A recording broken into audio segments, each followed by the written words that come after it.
Bienvenidos a Raíces. Welcome to Raíces, a storytelling podcast celebrating the journeys, resilience, and healing of our communities. We're three friends and co-founders, storytellers, creatives, and community builders, coming together to honor where we came from and the roots that shaped us. Each episode, we share real conversations with change makers, healers, and everyday people who are breaking cycles, reclaiming identity, and creating impact in their own way. This is Raíces.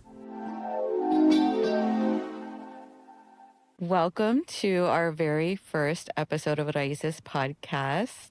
We are so honored to have our first guest, Carla, here.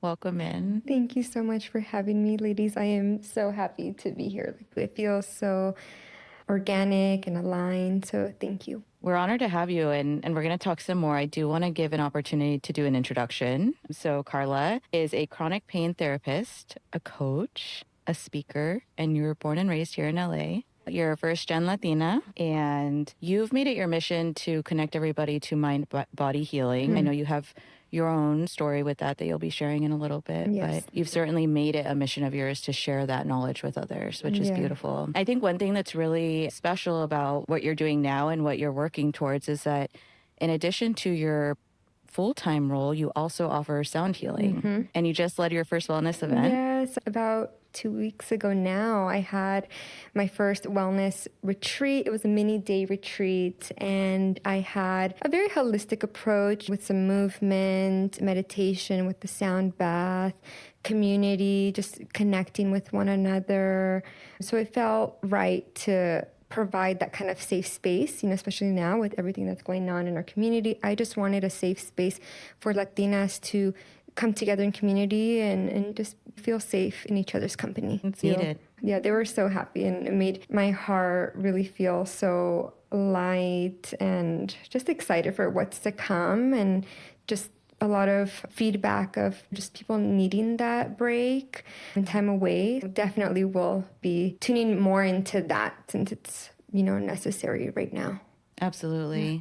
Well, congratulations. Thank you so much. Thank you. One of the things that I want to start off with, we have Raíces as the name of our podcast, and that stands for roots. So I want to start with your origin story. If you can kind of start with a story about your upbringing or your early life, and maybe something about your upbringing or early life that specifically has influenced how you're showing up today as Carla. Okay, so I was born and raised in Los Angeles. To be specific, I was born in Baldwin Village. For those that aren't too familiar with that area, it's known as the Crenshaw district. My parents immigrated to LA in the early 90s, so I basically grew up there, spent maybe 25 years of my life there. Although there was a lot of great experiences because I built and felt community there. Outside of that apartment complex where I lived, it was very dangerous, especially back then. A lot of gang violence, drugs, and it just wasn't the best environment for children or adults, because I would hear a lot about people that I knew in my community, getting assaulted or robbed out in the neighborhood. And so there was a lot of fear, a lot of hyper-vigilance within the community, within myself, growing up in that environment. I feel so grateful for everything that my parents gave me. They came from, different country, didn't know the language. They did the best that they could. And so I'm eternally grateful for that. I can still acknowledge how growing up in a neighborhood like that, where there is a lot of gang violence and, shootings, I feel like my nervous system is on high alert. And it's learned to be hyper-vigilant and just aware and cautious because of where I grew up. And I said there was a lot of beautiful experiences that I got from living there and growing up there in that community. But I can still hold space for just the challenges and how it's kind of shaped who I am and how I operate now as an adult. And, I think that kind of really connects with what I do now, helping people understand how stress, trauma, and repressed emotions impact our physical health and how we operate now as adults. and really great memories of your upbringing, but then now being able to recognize the other side of it and the implications that came with that as well. Yeah. Out of curiosity, did you recognize that when you were a kid and in that environment, like what it was creating in your body, maybe that anxiety or fear? Did you recognize it then, or is that something you've noticed more now today in your current work? I feel growing up there, because it was just the norm, we wouldn't have these deep conversations about, shooting that we heard the night before. That's not normal for a child to grow up and have to roll off their bed when they hear gunshots at night, because it was something that we did just to be like extra safe, or we were scared. We got woken up by it and you just kind of fall off your bed. And my apartment was near an alley. And so I was close to it all. And so it was scary. And now I feel sadness, some grief for that version of me that had to witness that or to hear some of that happening in my community. Can you talk about, maybe tell us a story when you were tested and you were, okay, something's got to change and I want to be a part of that? So within that neighborhood, there weren't a lot of mentors. There was a lot of hardworking individuals for sure, but not a lot of people that I knew that went to college that could guide me in that way. So I really had to look for them outside of that environment. And so when I graduated college, I was very aware of that missing piece. And then I started my own mentorship circle for women, for teenage girls at the time. And it felt very important for me to kind of reach back and continue to help them. These girls that are now in my position, or were in my position, and to share whatever I can with them, whether it's my personal experience. I was so curious about what that college experience would look like. My parents never went to college. So I had a lot of firsts, a new experience, a lot of anxiety around it because it was so new. And so now, having graduated, once I started that mentorship program, raised funds to be able to take them on college tours. And so I hold that experience really close to my heart, and I would love to continue to do that at some point. But that really is something that I cherish. Who were your mentors along the way? I met somebody in high school that was a Latina herself, and she worked at a nonprofit. I remember walking down the street after school, and she told me about the nonprofit that she was working at the time.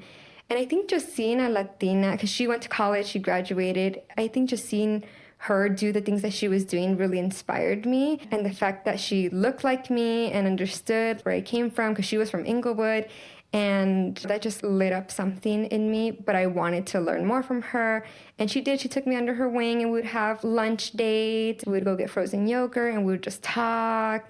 And she would ask me questions, and then I would ask her questions. So that really made a big difference. Yeah. And then I think that also influenced why I went back and then helped other young girls too. Do you still have the nonprofit? I do not, but I would love to continue to do that and raise funds, because I think now more than ever, with what's happening in our community, we need to continue to support each other. And so that was something that recently came back up for me. Like, I would love to go back and do that at some capacity for sure. But I'm always open.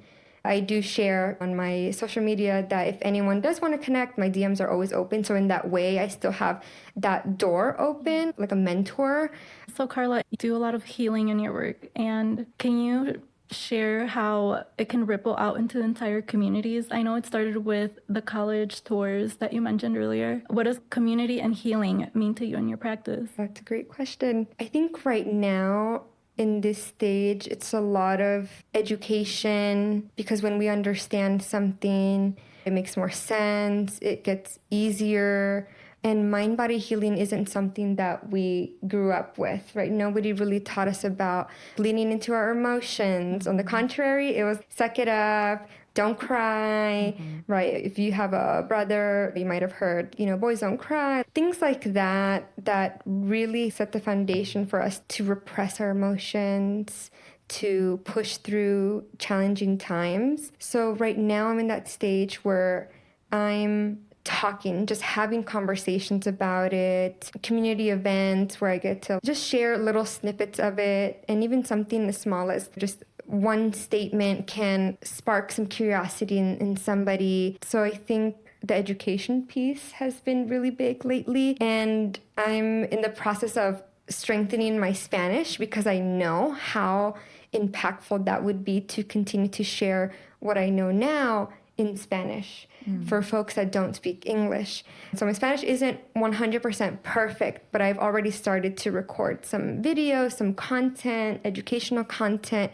just letting people know the basics, validating experiences, talking about emotions, how they land in our body, so they can start to just learn a little bit more about that. And then who knows, they might be willing to take that next step, go to therapy or just have conversations with people in their lives. Also, how has it changed them specifically? Yeah. So what comes to mind are my chronic pain clients. So I work with people that suffer with chronic pain, and I work with them in a coaching capacity and also as a therapist. I have had clients that come to me and are wheelchair bound, bed bound due to how debilitating their pain levels are, and kind of helping them move through this mind-body healing process has led them to be able to live their life again. And the practices and techniques that I use within my work are hands-off. There's no medication that I prescribe, no physical massage, no stretches or exercises like that. It's all tuning into emotions, learning how to show up for ourselves, learning how to lessen the fear around movement, around our symptoms. So sometimes it takes months for them to be able to learn how to show up for themselves or to lessen the fear around movement. But I've seen and witnessed some incredible transformations. People that I said are maybe putting their life on pause, not going to school, not working, not dating, because they're in survival mode and they're just focused on healing. And that's their life. How do you get someone there? Like, what does that process look like? The first piece is education. Like I said, them understanding how the nervous system works and how our thoughts influence how we feel physically. Once they're able to understand the mind-body connection, it's like something clicks. There's less fear because they're like, this is not my body doing this to me. This is my body doing this for me. And they start to view what's happening, their symptoms, in a different light, through a different lens. And then that allows them to be more open to the process. They have a bigger sense of hope. They're consistent, right? It takes a lot of repetition because we're teaching the brain like new neural pathways. So it takes repetition on their end, consistency. So it looks very different for everybody depending on their experiences and where they're at on their journey. But it takes a lot of work, but that psychoeducation piece is a big key initially to get them there. That makes a lot of sense. I caught on to one of the things that you were talking about the work that it takes. And the intention is what I'm getting from this in order to heal and prioritize ourselves. So I'm kind of curious, you're in a position where you're holding a lot of space for others. Yeah. You're facilitating an environment that allows others to feel safe enough to take steps towards their own healing. So can you walk us through what that looks like for you in prioritizing your own self-care and taking care of yourself throughout your own journey of helping others? Yeah. I've learned a lot throughout this process in these roles because when I first got into the field, I didn't really know about mind-body healing. I myself wasn't even using the appropriate breathing techniques. And so I learned a lot in the beginning. And I've learned how to show up even for myself as I'm working with my clients, and they inspire me too, and we learn from each other. But I've definitely taken away, how to not just hear what my body is saying, but really listen to it. Right? When I feel activated, tuning into that and taking the next step to, have some tea as a way to practice mindfulness or going outside. That's a really big one for me. In between sessions, I will go in my backyard, just stand outside, get some sun, listen to the birds, just be in nature. For me, that's grounding. So then you kind of figure out what works for you and what feels right How does that work for somebody? I mean, I'm thinking about our culture and people that are in the labor industry or moms that are just grinding it out, single moms. Time to them is so limited. Yeah. I think implementing little practices in the beginning is enough. Making sure that you're breathing correctly. I know initially I wasn't breathing correctly. I took a lot of short, shallow breaths. And so one of the first things that I teach them is how to really breathe correctly, right? Deep into the diaphragm, right? How to exhale, slow and controlled, because a lot of us are, typing emails and we're holding our breath in. We don't even realize it. So that's a really big one in the beginning. But then also the second thing, teaching them how to prioritize themselves, because we're always going to be busy. There's always going to be something. And so in order for you to show up for your mom, your dad, your child, whoever is in your life, you have to pour into yourself. That's an investment. And if you're able to show up for yourself, you're able to show up for them. So when you're running on low, on empty, your capacity might be smaller. And so also teaching them, this is not selfish for you to take care of yourself. This is an investment. It's healthy and it's necessary.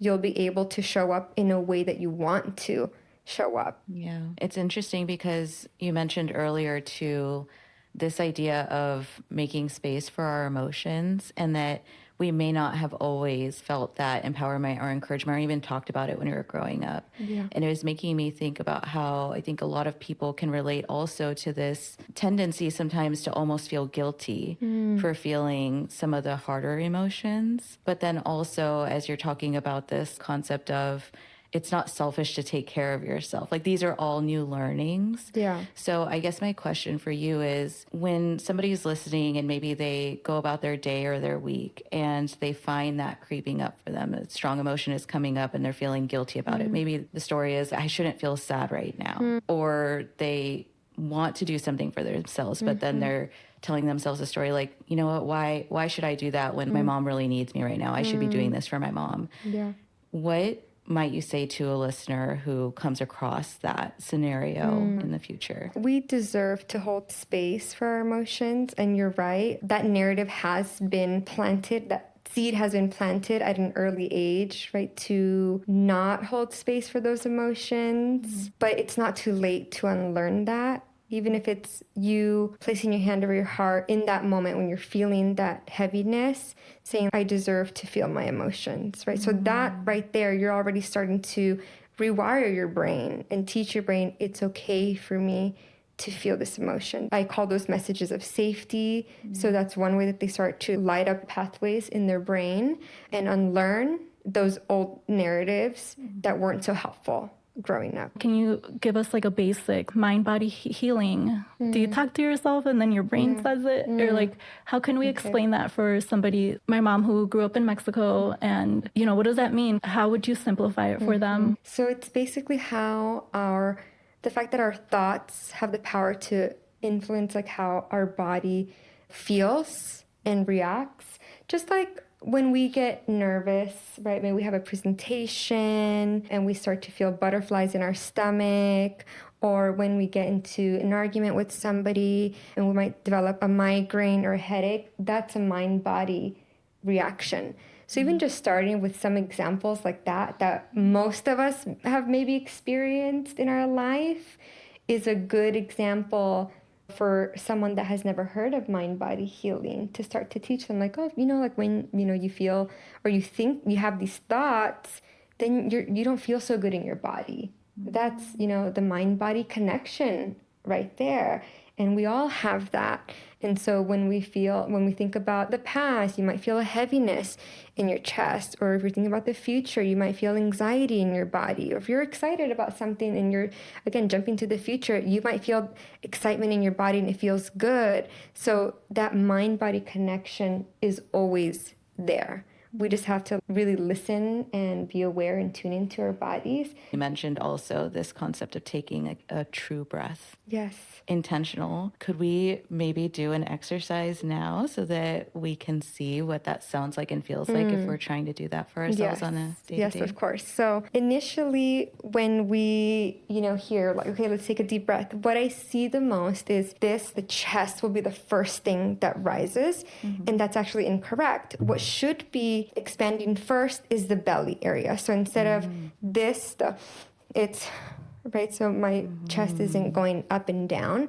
So we can go ahead and give that a shot if you're open to. So you can place one hand over your heart and the other over your belly area. And whenever you're ready, you're going to breathe in, pushing the belly out like a balloon, and then let it go. So your belly will be going back in, kind of deflating like a balloon when you take that exhale. Let's do it one more time, breathing in. And exhale, let it go. Great. That was so beautiful. Oh, I'm glad you liked it. Yeah, that was very helpful when I first learned it. And I realized, wow, a lot of us are walking around breathing the incorrect way. So that always feels important to share no matter where I am at. You're already activating the rest and repair state in your body just by taking a breath. So when you mention just quick tools or things that you can implement while you're on the go. Can you tell us about a project or story from your healing work that feels especially powerful to you right now and special? I think one of my clients that I've worked with, like his story has always like stuck with me. He was very limited, homebound, needed a lot of assistance, where he wasn't even able to log on to our virtual meeting on his own. He would sometimes have somebody else log him in hours before, and I would see it in my digital waiting room. He was unable to, do the basics, brushing his hair, brushing his teeth. And so I saw and I got to witness like how all of that impacted him, right? To not be able to do a lot of things independently. And, knowing that he is young, so young, he couldn't do a lot on his own. So for him to be able to first start by going to his mailbox and then, just walking to a coffee shop down the street. And then all of a sudden he had a job, and then he was volunteering. And then he got offered another job. And then he was going out to concerts with his friends. And I get so emotional because I really do care about all of my clients. And to witness that, it just brings up so much to see them, just take such courageous steps in their healing journey. And yeah, I think that really means a lot to me. I love all of the projects that I work on, but to know that his life has transformed in that way, thanks to, again, the work that he did, the inner work. I am a guide, but he took the steps. He was showing up for himself every single session and outside of session. So yeah, that feels extra special. So one of the things that I have on my mind is I'm a mom. I have 2 kids. And one of the things that I think about is how I'm raising my kids to be resilient. And it's a crazy world. And, every time my daughter has a hard time, she likes to cry. And that's how she displays her emotion. And at times I get I think that mentality, why are you crying? It's not a big deal. Or why are you crying? I obviously don't tell her, but I would like for her to display resiliency. How do parents balance teaching their children to be resilient, but also learning to cope with, those tough situations? Mm-hmm. So I'm hearing that even for you, some of the narratives of how to be strong kind of comes up, and maybe there's something even there to be a little bit curious about first, right? Exploring what it means to, be resilient for you. And maybe there's some space there to be able to hold. You can feel your emotions and still be strong, right? So you can cry and still be resilient and still be strong. Feeling your emotions does not equal weakness. Yeah. Right. And so for you to be able to give them permission, maybe like a starting point is also giving ourselves permission, right? Whether it's for our children or other people in our lives, like giving ourselves permission, you'll be able to show up for them in a way that maybe feels more aligned and authentic for you too. But yeah, fascinating how that is so ingrained in us, right? How it's suck it up, or, oh, you're a big girl, you're a big boy. Big boys don't cry, big girls don't cry. Right? I grew up with that too. And so just kind of like sitting with what we've been taught and how we can start to show up in a different way, or just start with some curiosity. We don't have to make these significant shifts, but just start by being curious about what is it that we know about feeling our emotions. What does that mean to us? What does that say about us? And they're also going to view you as a role model, right? If you're expressing how you feel, they hear that, they'll see that. They're like sponges, right, when they're growing up. So they'll be able to learn from you too, right? And that's like generational healing in itself. Yeah. Side note, it made me think of Yes. I'll give you something to cry about. How many of us heard that? Oh my God. I saw a TikTok the other day. It was, our parents will believe in La Llorona, but they don't believe in depression. I'm just like, oh my God. Facts. Yeah. Facts. Definitely. Well, okay, one thing that I'm curious about, because we were talking about your roots and your upbringing and the appreciation that you have for your family. And I'm kind of curious what family traditions, values, or lessons that you grew up with influence the way that you show up as a healer today. Oh, that's so powerful. What immediately comes up for me is community, because within that apartment complex that I grew up in Baldwin Village, we celebrated holidays together. There were so many gatherings there, huge. Everybody would come down and we would have potlucks, and it was just such a tight-knit family that we had there. And a lot of them were immigrant families, and we leaned on each other. So I think that community, that type of community support feels really important for me now. And that's why the sound baths and the wellness retreats, it's connected to that in a way. And I think even now as I'm talking about it, it's more connected than I realized, right? We need each other. My parents had, their neighbors and other folks growing or living in that apartment complex. And now the folks attending my sound baths, that's my community. Or, if I go to other wellness retreats or host my own, this is our community.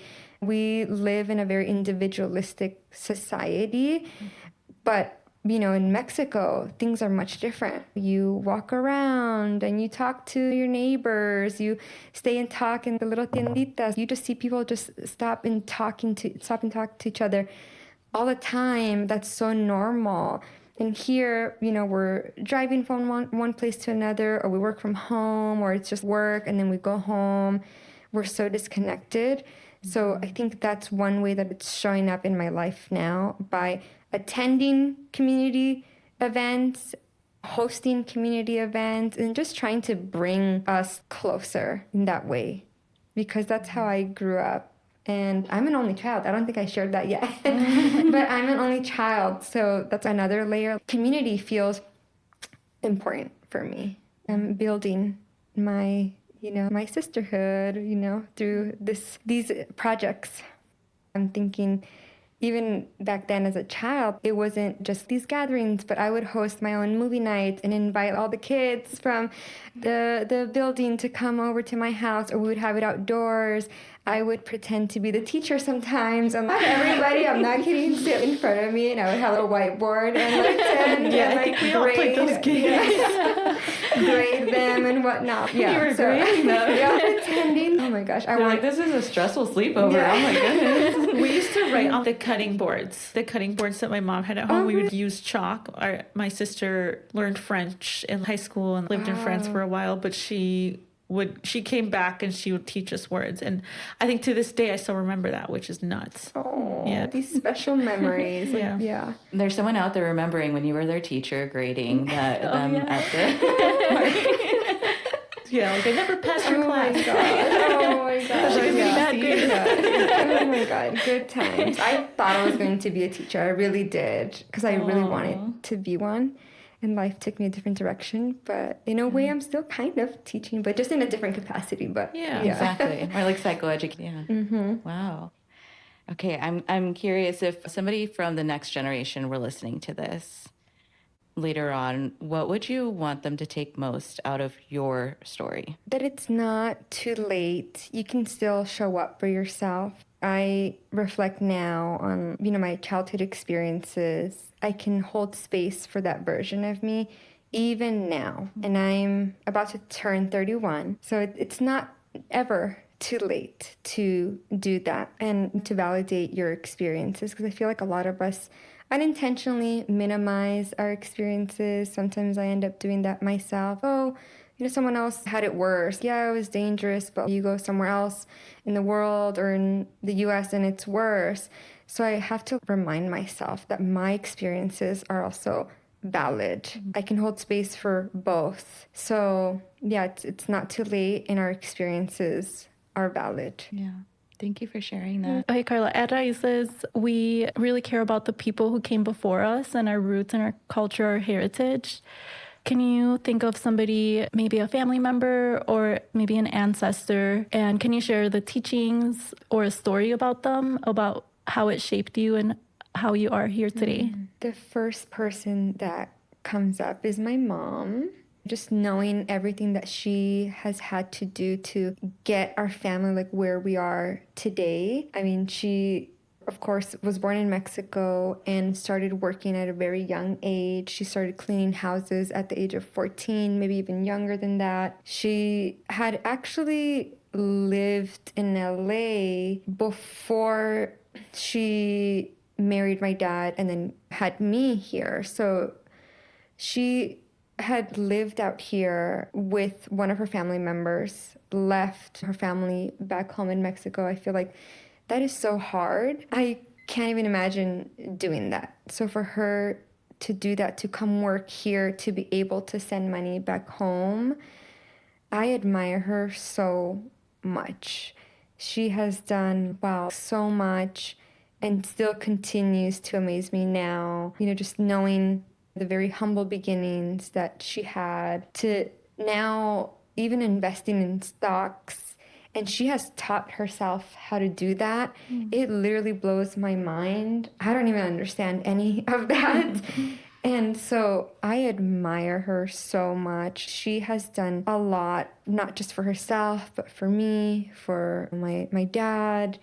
And I feel like she is leaving a legacy behind her. I really had to reflect on the fact that she's already doing so much. She's already working on generational wealth for our family. And growing up, I thought that I would be the one, right? So, I want to give my parents a nice life. I still want to do that. But she's doing incredible things. And wow, she's the person in our family that's breaking generational curses. And wow, it's my mom, doing that. And I just admire her and her strength and resilience so much because I know what she has had to do to be here. And I don't take any of it for granted. And that's why I wake up and I work so hard now, because I want her to know that everything that she did to physically be here in this country, I appreciate. And I just want to repay her for everything that she's done. But, her work ethic is definitely something that's passed down. And yeah, I think that's the first thing that came to mind. Oh, wow. Yeah. I want to meet your mom now. Yeah. She sounds so inspirational. I bring her along to my sound bath and she helps me set up, and she helped me with the wellness retreat, and she's the best. But yeah, I feel like I would want people to learn from her too. People are probably curious about what you're doing and how you started to do the whole stock investments and I want to ask her what stocks she's investing in. What's your portfolio? Oh my gosh, she'll love me because she loves to talk about it. And I feel like awesome. I don't know too much, so I'm kind of like, Talk to my mom. Yeah. So, Can we have her on the podcast? Yes. Yes. And just the stories that I hear from her upbringing, and I'm just, oh gosh, God bless you, because I don't think I would have the strength to do everything that she did. And so it just amazes me. One of the things that it brought me back to when you were talking about your mom and the experience with immigrating over from Mexico is that I think back to you sharing your upbringing and how that environment and things taking place, you look back at and you notice that that led to a lot of stressors. I imagine too that this process of immigrating over and having your parents as immigrants probably added a lot. I'm kind of curious when you've reflected on that. Has that come up for you as well? And also with everything taking place today that's impacting the immigrant community, how is that for you now? Yeah, it's definitely taken me back. It kind of activated that version of me. Growing up, there was a lot more talk during that period of that's what we would hear, even as children, adults having these conversations, and we would overhear. So there was a lot of fear that I would have my parents get taken away. I remember, and I still to this day remember, a nightmare that I had where I came into the apartment complex that I lived in and was taking people away, and I was scared. So even just something like that really says a lot about where my mind was at back then, just constantly like fearing. I lived in fear, and now my heart breaks knowing that children now are living that, because I know how hard that was to be in that position. And, since that time, my parents' status has changed, but I still feel for families and communities that are going through that now.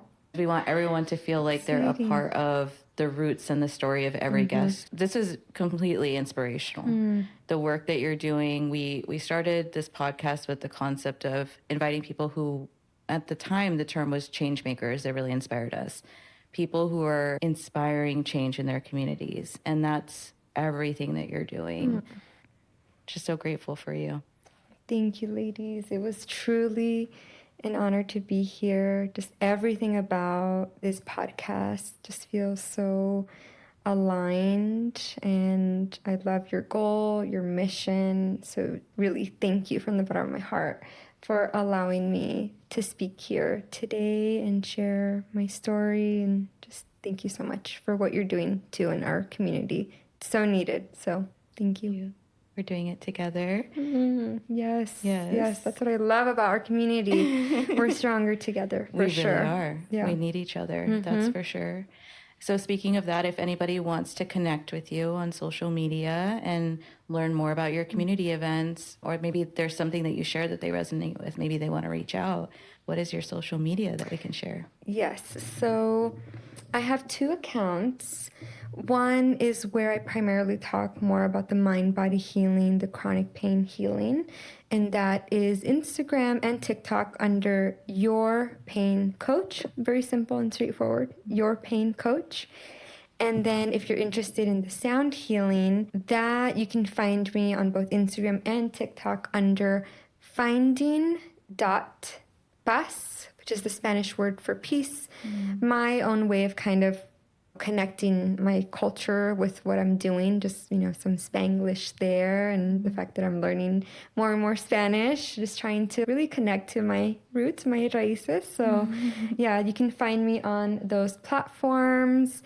I am planning to continue hosting more wellness retreats, wellness events, and continue to be part of other amazing community wellness events that I get hired for as a sound healer. So I'm looking forward to connecting with people and holding space for them. Beautiful. Thank you so much. We'll share those links after when we post the episode as well. So.